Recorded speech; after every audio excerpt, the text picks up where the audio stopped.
Move to Amend is a nonpartisan organization. I think that's important to state up front. And I'm going to go pretty fast because I have a lot to cover it's going to be 18 minutes. I timed it twice. And Kramer, my assistant, is going to be kind enough to flip my chart for me. My goal here is law and then how they merged into being corporate Frankensteins and what that means for the rest of us real human persons. I hope that you all got a handout and you can follow along if you would like. Finally, I want to show you the connections between these facts, these constitutional rights dubiously acquired, and the impact that you and your fellow Americans are experiencing. So who is a person and who is not? And I would ask you to think about what it means when someone is not considered a person. What role does that play in dismissing who they are or simply deciding that they don't matter very much? I suggest this question is the basis for much of the ills and bad behavior in the world today and certainly in our democracy. So if corporations are people, they are big, rich, and very loud. They are actually super persons. Today, corporations are a powerful combination of rights and privileges with arguably much less accountability than human persons. Corporations can live forever. They don't need clean air or clean water, safe food, affordable health care, or any health care benefits. They only need profits, and they pursue them ruthlessly, putting aside the people, places, and even the ethics that get in their way. Immortal, they can exist in many places at one time without owing allegiance to any nation state. In the luxury of that long life, just like twilight vampires, they can acquire unfathomable amounts of profits and savings. And thanks to Citizens United, they can contribute money direct from their treasuries to choose and anoint political candidates or vote out elected officials.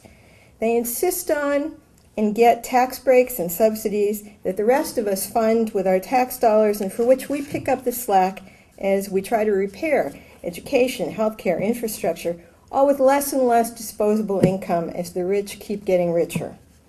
So how rich and how big are they? They are the top 10 economies of the world, and power is concentrated at the top. The 300 largest corporations account for 1/4 of the world's productive assets. Imagine that. They are powerful. Increasingly, transnational corporations exert significant influence over the domestic and foreign policies of mostly northern industrialized governments that host them.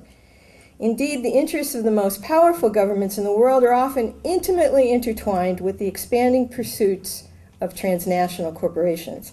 It's a power struggle between governments or nation states and transnationals, and the corporations are winning, folks, assuming ever more stateless personas and leaving them less and less accountable to any authority. How loud are they? Well, thousands of TV, radio stations, and publishing companies are owned by a handful of media corporations, so they're pretty darn loud.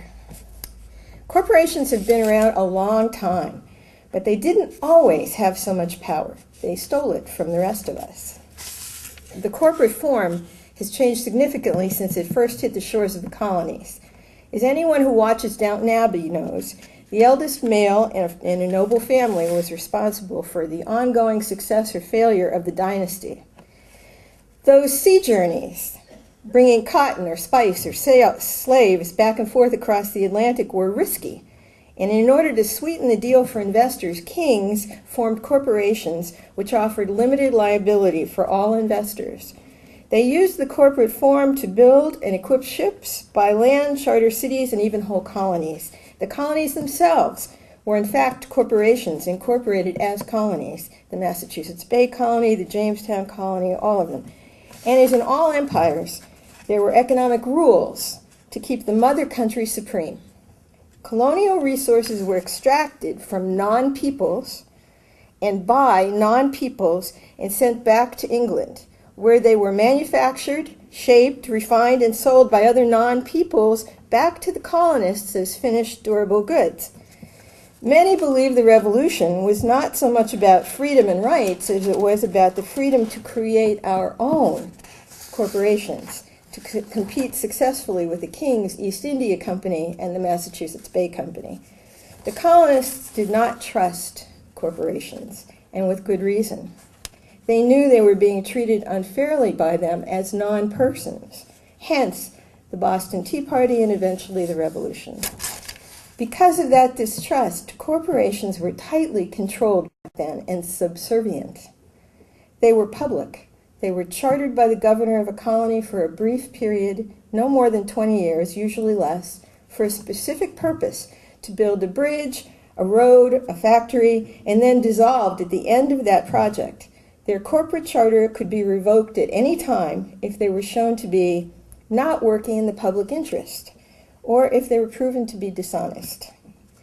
Early corporations were held in check by the governors representing the king and state legislators representing we the people. But who were the people back then? Personhood. Who is and who is not a person may be the single most relevant question for the 21st century, but it's an old question too. Counting masses of folks as non-people advances some very unwholesome agendas then and now.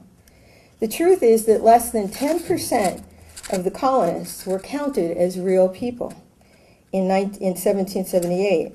To be a person under the law, you needed to be a male, white, prosperous landowner, and preferably of a certain religion.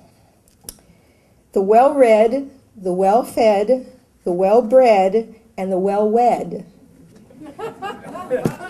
In other words, the wealthy ruling minority. Women, blacks, slaves, and indentured servants, Native Americans, and low-income people were not considered legal persons under the law.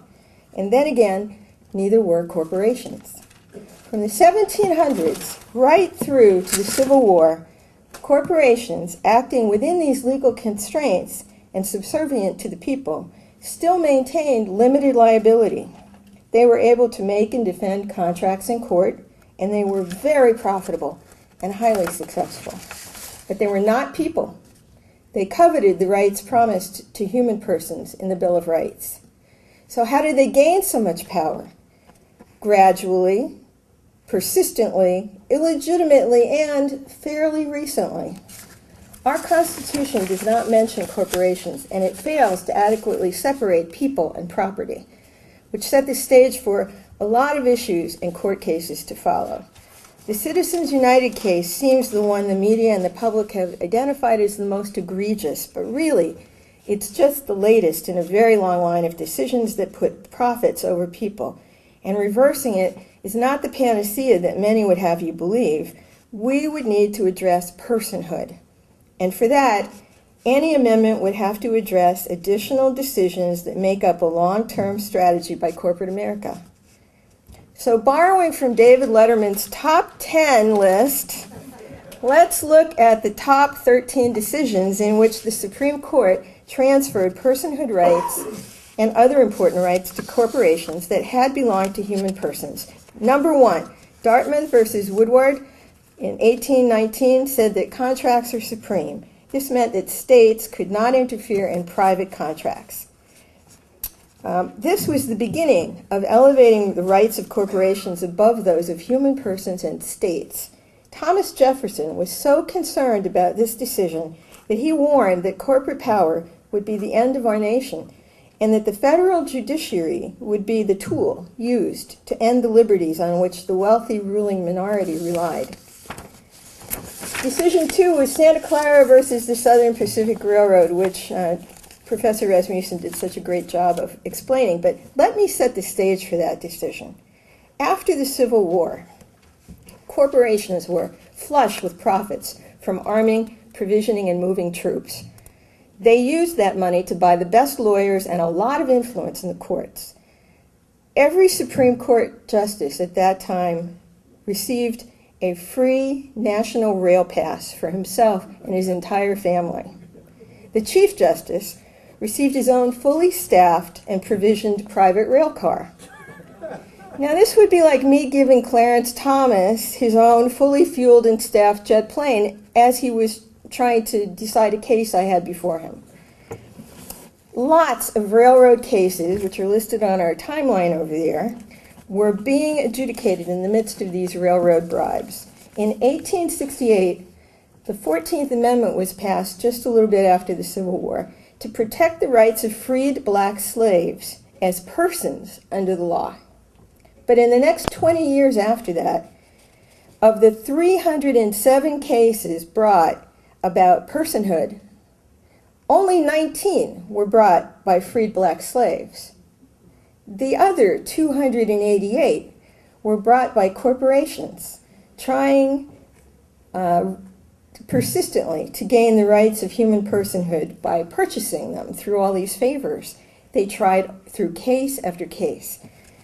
And they failed largely until 1886, when the Supreme Court ruled on the Santa Clara case. The court clerk, not coincidentally a retired railroad president, was John Chandler Davis, who had everything to gain by inserting the meaningless headnote that changed the course of history. Lots of cases were immediately pushed by corporations to cement the precedent. But it was Santa Clara that was used by the Roberts Court as the basis for the Citizens United case in 2010. Decision 3, Noble versus Union River Logging.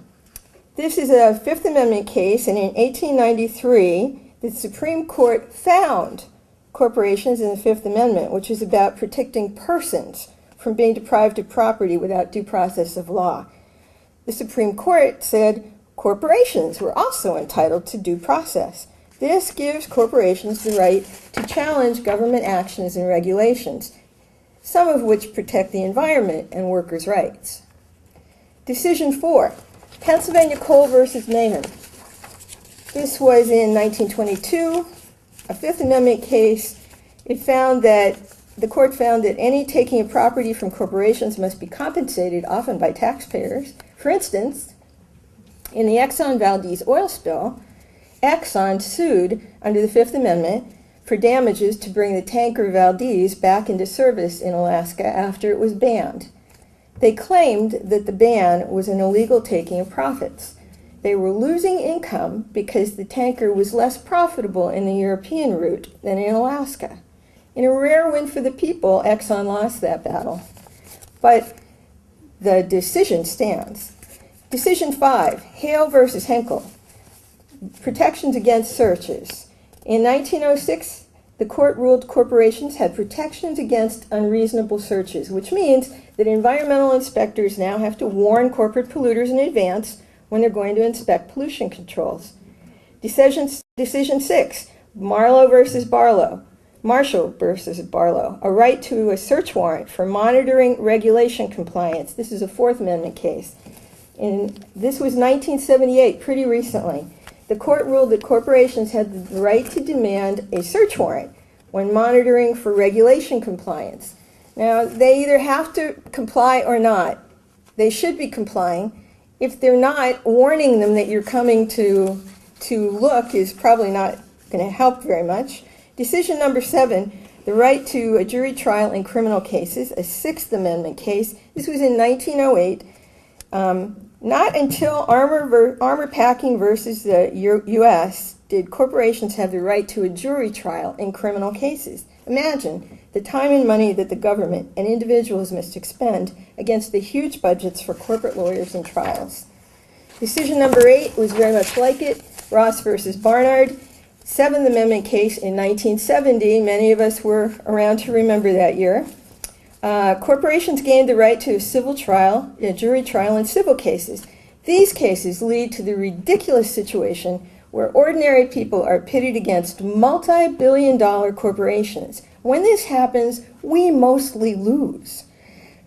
Jury settlements can be delayed, trials can be delayed, racking up millions in legal fees and literally waiting for single human defendants to die or run out of money.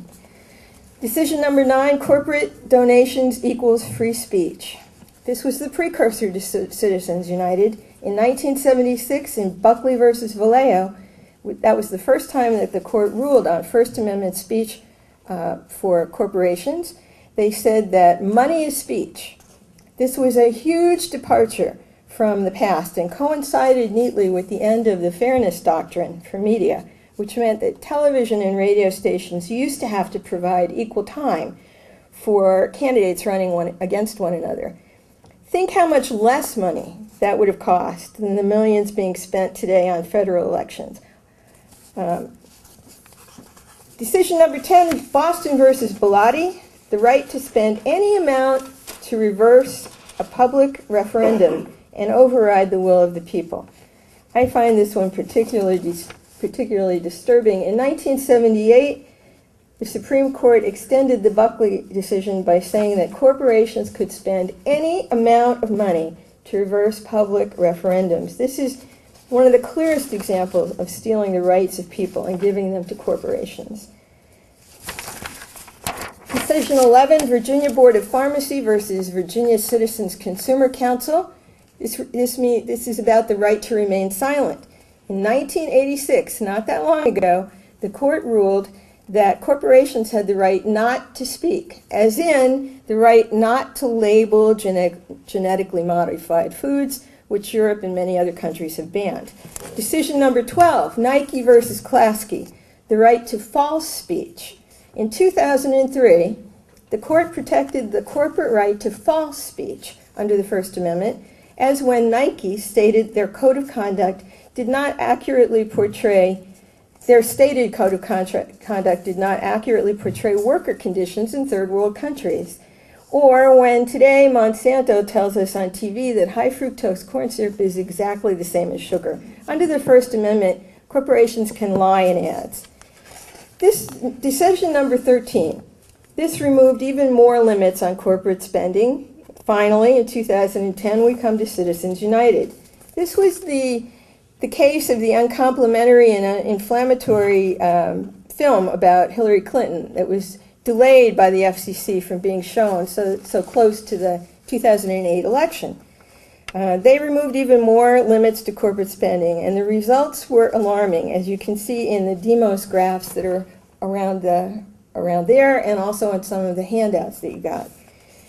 And more of those graphs are available at the Demos website. I submit that this was just the tip of the iceberg, the next step in a long strategy to steal personhood rights from human persons, not the beginning. Finally, I want to draw your attention to the chart that I included in your handout showing the many parts of our society where corporate profits shape policy, define laws, and determine culture.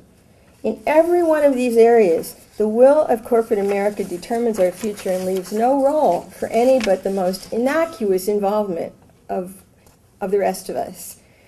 I want to leave you with one question and one resource. The question is, if corporations today are persons with more powers and rights than human persons, is this not the same kind of theft of personhood that was experienced by slaves transported to America from Africa, or Native Americans driven off their land, or women who were considered property? Indeed, slavery was the legal fiction that people were property. But corporate personhood is the legal fiction that property, corporations, are persons. And that resource? Well, when you get home, Google the Powell Manifesto, which lays out the whole strategy of the U.S. Chamber of Commerce and transnational corporations over the last 40 years. It's breathtaking. I hope Sonia will follow up by telling you what we can do about all this. Thank you.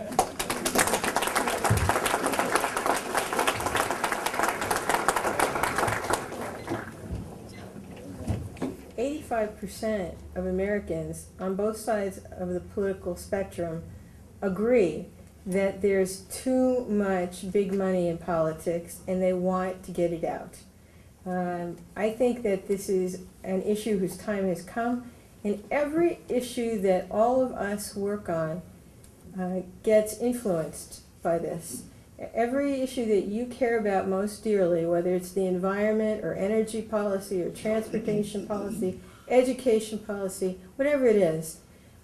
This issue is an obstacle to getting anything changed. As long as people can profit from the status quo, that's what we'll be stuck with.